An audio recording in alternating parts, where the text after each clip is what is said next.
Ladies and gentleman, ರಾಜ್ಯ ರಾಜಕಾರಣದಲ್ಲಿ ಭುಗಿಲೆದ್ದಿರುವ CM ಕುರ್ಚಿ ಕದನ ಕಾವೇರಿದೆ. ಬೆಂಗಳೂರಿನಿಂದ ಮಂಗಳೂರಿಗೆ ಶಿಫ್ಟ್ ಆದರೂ ಕೂಡ ಕುರ್ಚಿ ಕದನ ಮಾತ್ರ ಶಮನಗೊಂಡಿಲ್ಲ. ಈಗ ಮಂಗಳೂರಿನಿಂದ ಮತ್ತೆ ಬೆಂಗಳೂರಿಗೆ ಬಂದರೂ ಅದು ಶಮನವಾಗಿಲ್ಲ. ಈಗ ಮತ್ತೆ ಬೆಂಗಳೂರಿನಿಂದ ದೆಹಲಿಗೆ ಶಿಫ್ಟ್ ಆಗಿದೆ. ಇದು ಹೈಕಮಾಂಡ್ ನಾಯಕರಿಗೆ ಮತ್ತಷ್ಟು ತಲೆನೋವನ್ನು ತರಿಸಿದೆ. ಅದು ಹೆಂಗೆ? ಅದು ಎಲ್ಲಿಗೆ ಹೋಗಿ ಎಲ್ಲಿಗೆ ನಿಲ್ತ್ಕೊಳ್ಳುತ್ತೆ ಹಾಗಾದರೆ? ಎಸ್ ವೀಕ್ಷಕರೇ, ಎಲ್ಲ ಜಲ ಭಾಷೆಗಾಗಿ ಪ್ರಾಮಾಣಿಕ ಪತ್ರಿಕೋದ್ಯಮ. ನೀವು ನೋಡ್ತಾ ಇದ್ದೀರಾ ಫೋಕಸ್ ಟಿವಿ. ಇದು ಫೋಕಸ್ನ ಸ್ಪೆಷಲ್ ರಿಪೋರ್ಟ್. ನಾನು Shivu ರಾನರಾಪುರ.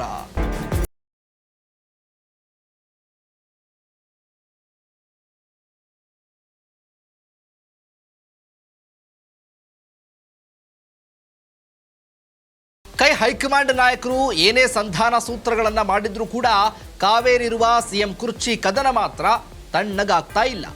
CM DCM breakfast meeting ಫಲ ನೀಡಲಿಲ್ಲ. ಸಿಎಂ ವೇಣುಗೋಪಾಲ್ ಲಂಚ್ ಮೀಟಿಂಗ್ ಫಲಪ್ರದವಾಗಿಲ್ಲ. ಈಗ ಕುರ್ಚಿ ಮಂಗಳೂರಿನಿಂದ ಬೆಂಗಳೂರಿಗೆ ವಾಪಸ್ಸಾಗಿ ದೆಹಲಿಗೆ ಶಿಫ್ಟ್ ಆಗಿಬಿಟ್ಟಿದೆ. ಸಿಎಂ ಸಿದ್ದರಾಮಯ್ಯ ಹಾಗೂ ಡಿಸಿಎಂ ಡಿಕೆ ಶಿವಕುಮಾರ್ ನಾನಾ ನೀನಾ ಅಂತ ಪ್ರತಿಷ್ಠೆಗೆ ಬಿದ್ದಿದ್ದಾರೆ.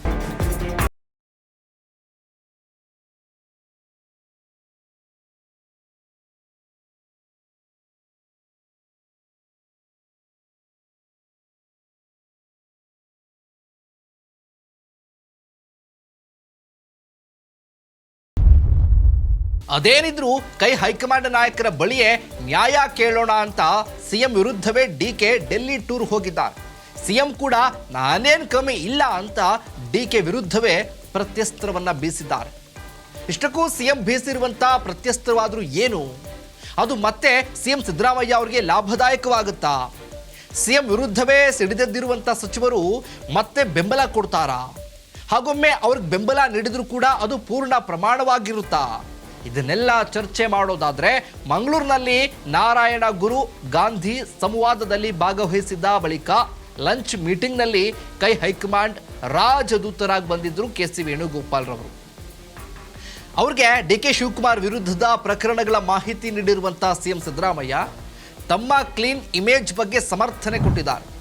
ಆ ಬಳಿಕ ಬೆಂಗಳೂರಿಗೆ ವಾಪಸ್ಸಾಗಿರುವಂಥ ಸಿಎಂ ಸಿದ್ದರಾಮಯ್ಯ ತಮ್ಮ ಬೆಂಬಲಿಗ ಆಪ್ತ ಸಚಿವರ ಸಭೆ ಮಾಡಿದ್ದಾರೆ. ಮಂಗಳೂರಿನಲ್ಲಿ ವೇಣುಗೋಪಾಲ್ ಜೊತೆ ಸಭೆ ನಡೆಸಿದ ಬಳಿಕ ಬೆಂಗಳೂರಿಗೆ ಬಂದ ಸಿದ್ದರಾಮಯ್ಯನವರು ಮತ್ತೆ ಆಪ್ತ ಸಚಿವರ ಸಭೆ ನಡೆಸೋದಕ್ಕೆ ಕಾರಣವೂ ಕೂಡ ಇದೆ. ಸಿಎಂ ಸಿದ್ದರಾಮಯ್ಯ ಅವರು ವೇಣುಗೋಪಾಲ್ ರವರಿಗೆ ವರದಿ ನೀಡಿರೋದು ಡಿಕೆ ಶಿವಕುಮಾರ್ ಅವರಿಗೆ ಗೊತ್ತಾಗ್ಬಿಟ್ಟಿದೆ. ಈ ಪರಿಣಾಮ ಸಿಡಿಮಿಡಿಗೊಂಡಿರುವಂಥ ಡಿಕೆ ಸಿದ್ದರಾಮಯ್ಯ ಅವರ ವಿರುದ್ಧವೇ ಆರೋಪ ಪಟ್ಟಿಯೊಂದಿಗೆ ದೆಹಲಿಗೆ ಹೋಗಿ ಬಂದಿದ್ದಾರೆ. ಇದನ್ನ ಹೈಕಮಾಂಡ್ ನಾಯಕರಿಗೆ ಒಪ್ಪಿಸಿದ್ದಾರೆ ಅಂತ ಹೇಳಲಾಗ್ತಾ ಇದೆ. ಈ ವಿಷಯ ಗೊತ್ತಾಗಿ ಬೆಂಗಳೂರಿಗೆ ಬಂದಂಥ ಸಿಎಂ ಸಿದ್ದರಾಮಯ್ಯ ತಮ್ಮ ಆಪ್ತ ಮಂತ್ರಿಗಳೊಂದಿಗೆ ಸಮಗ್ರ ಮಾತುಕತೆ ನಡೆಸಿದ್ದಾರೆ.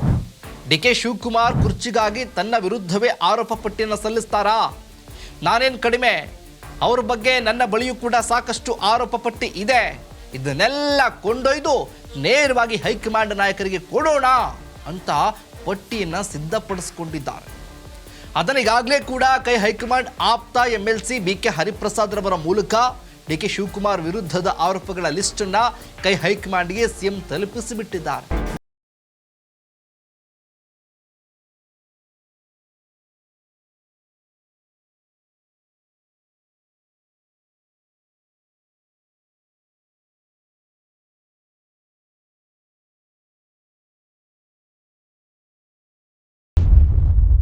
ಒಂದು ವೇಳೆ ಡಿಕೆ ಶಿವಕುಮಾರ್ ಅವರನ್ನ ಸಿಎಂ ಮಾಡಿದ್ರೆ ಅದು ಸರ್ಕಾರದ ಮೇಲೆ ಏನೆಲ್ಲ ದುಷ್ಪರಿಣಾಮಗಳು ಬೀರುತ್ತೆ ಅನ್ನೋದನ್ನು ಸಹ ಸಿದ್ದರಾಮಯ್ಯ ಅವರ ಪಟ್ಟಿ ಸಿದ್ಧ ಮಾಡಿ ಕೊಟ್ಬಿಟ್ಟಿದ್ದಾರೆ. ಈ ಬಗ್ಗೆ ಆಪ್ತ ಸಚಿವರೊಂದಿಗೆ ಸಮಗ್ರವಾಗಿ ಚರ್ಚೆ ನಡೆಸಿದ್ದಾರೆ ಎನ್ನಲಾಗ್ತಾ ಇದೆ. ಚರ್ಚೆ ಮಾಡಿದ ಬಳಿಕವೇ ಸಿಎಂ ಹೈಕಮಾಂಡ್ಗೆ ಕಂಪ್ಲೇಂಟ್ ನೀಡಲು ನಿರ್ಧಾರ ಮಾಡಿದ್ದಾರೆ ಅಂತ ಕೂಡ ಹೇಳಲಾಗ್ತಿದೆ. ಇದು ಹೈಕಮಾಂಡ್ಗೆ ತಲೆನೋವು ತರಿಸಿದೆ. ಹೊಡಿ ಅಂದ್ರೆ ಹಾವಿಗೆ ಕೋಪ, ಬಿಡು ಅಂದ್ರೆ ಕೋಲಿಗೆ ಕೋಪ ಎಂಬ ಸಂದಿಗ್ಧ ಪರಿಸ್ಥಿತಿ ಹೈಕಮಾಂಡ್ಗೆ ಎದುರಾಗಿದೆ. ಒಂದು ವೇಳೆ ಸಿದ್ದರಾಮಯ್ಯ ಅವರನ್ನೇ ಸಿಎಂ ಆಗಿ ಮುಂದುವರಿಸೋಣ ಅಂದ್ರೆ ಡಿಕೆ ಶಿವಕುಮಾರ್ ಮಾತ್ರ ಸುಮ್ಮನೆ ಇರೋದೇ ಇಲ್ಲ. ಹೋಗ್ಲಿ, ಡಿಕೆ ಶಿವಕುಮಾರ್ ಅವ್ರನ್ನೇ ಸಿಎಂ ಮಾಡಿಬಿಡೋಣ ಅಂತ ಅಂದ್ರೆ ಸಿದ್ದರಾಮಯ್ಯ ಯಾವುದೇ ಕಾರಣಕ್ಕೂ ಒಪ್ಕೊಳ್ಳೋದೇ ಇಲ್ಲ.